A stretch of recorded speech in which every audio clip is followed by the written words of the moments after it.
जय श्री श्याम मित्रों, मैं सोनिया भाटिया आज आपका फिर से स्वागत करती हूँ अपने इस YouTube चैनल आस्था और ज्योतिष ज्ञान में।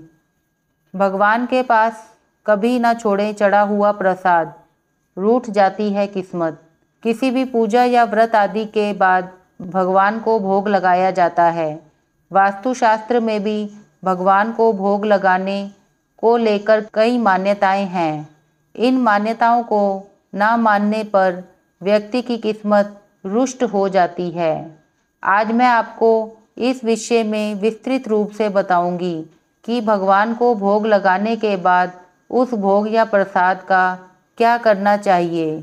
इसे लेकर ज्योतिष शास्त्र में क्या क्या मान्यताएं हैं। देवी देवताओं को प्रसन्न करने और उनकी कृपा पाने के लिए व्यक्ति उनकी आराधना करता है, व्रत आदि भी करता है ताकि भगवान की कृपा उस पर हमेशा बनी रहे।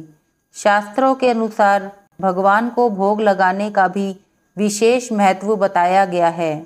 कहा जाता है कि भगवान को भोग उन्हें लगाने से वह जल्दी प्रसन्न होते हैं, साथ ही भक्तों पर अपनी कृपा बरसाते हैं।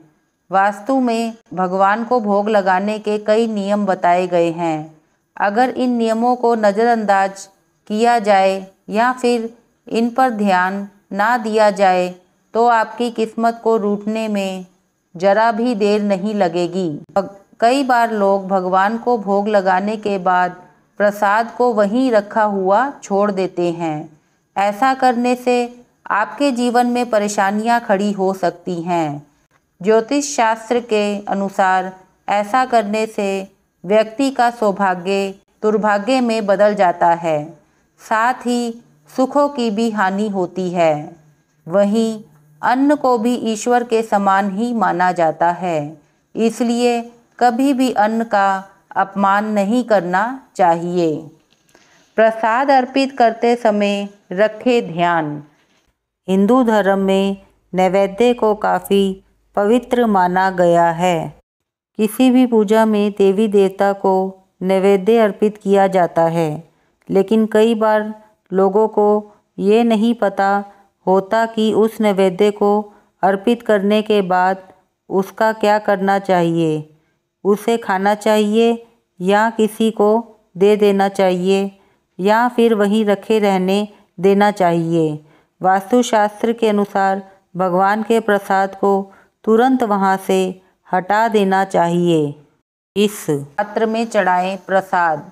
वास्तु जानकारों का कहना है कि नैवेद्य को धातु यानी कि सोने, चांदी, तांबा, पत्थर, लकड़ी या मिट्टी के पात्र में ही रखना चाहिए। हिंदू धर्म में इन धातुओं को काफ़ी पवित्र माना गया है। ना रखा रहने दें भगवान के पास भोग। शास्त्रों में कहा गया है कि भगवान को चढ़ाया हुआ भोग तुरंत निर्माल्य हो जाता है। ऐसे में उसे तुरंत वहां से हटा देना चाहिए। प्रसाद को खुद ग्रहण करना चाहिए और संभव हो तो दूसरों में बांट देना चाहिए। कहा जाता है कि भगवान को भोग लगाने के बाद प्रसाद को तुरंत हटा लेना सही रहता है। प्रसाद को तुरंत ना हटाने पर विश्वक्सेन, चंडेश्वर, चंडाशु और चंडाली नामक नकारात्मक शक्तियां वहां आ जाती हैं। दूसरों में बांटें प्रसाद। ज्योतिष के अनुसार पात्र में रखने के कुछ देर बाद भगवान को अर्पित किया गया भोग प्रसाद का रूप ले लेता है। ऐसे में प्रसाद को खुद ग्रहण करने के साथ साथ दूसरों में बांट देना चाहिए। ऐसा करने से प्रभु प्रसन्न होते हैं। तो चलिए मित्रों, आज हमने जाना कि जो हम भगवान को भोग लगाते हैं उसका क्या करना चाहिए ताकि भगवान की कृपा हमें हमेशा प्राप्त होती रहे और हमारी किस्मत हमेशा हमारा साथ देती रहे। तो चलिए मित्रों, अब मैं सोनिया भाटिया आपसे विदा लेती हूँ। अगर यह मेरा वीडियो आपको पसंद आता है तो इसे लाइक कीजिए और ज़्यादा से ज़्यादा शेयर कीजिए और मेरे आस्था और ज्योतिष ज्ञान के दर्शक अगर अपनी कुंडली का विश्लेषण मुझसे करवाना चाहते हैं तो यह मेरा कॉन्टैक्ट नंबर दिया हुआ है, आप मुझसे कॉन्टैक्ट कर सकते हैं। और मेरे आस्था और ज्योतिष ज्ञान के दर्शक अगर अपनी किसी समस्या का ज्योतिषीय उपाय चाहते हैं तो वह मुझे कमेंट बॉक्स में लिखकर भेज सकते हैं। मैं अपनी आने वाली वीडियो में उनकी समस्या शामिल करके उसका ज्योतिषीय उपाय बताऊंगी। आप मेरा यह YouTube चैनल आस्था और ज्योतिष ज्ञान बेल आइकन दबाकर ज़रूर सब्सक्राइब कीजिए ताकि मेरी आने वाली नई वीडियो की नोटिफिकेशन आपको मिल पाए। धन्यवाद मित्रों।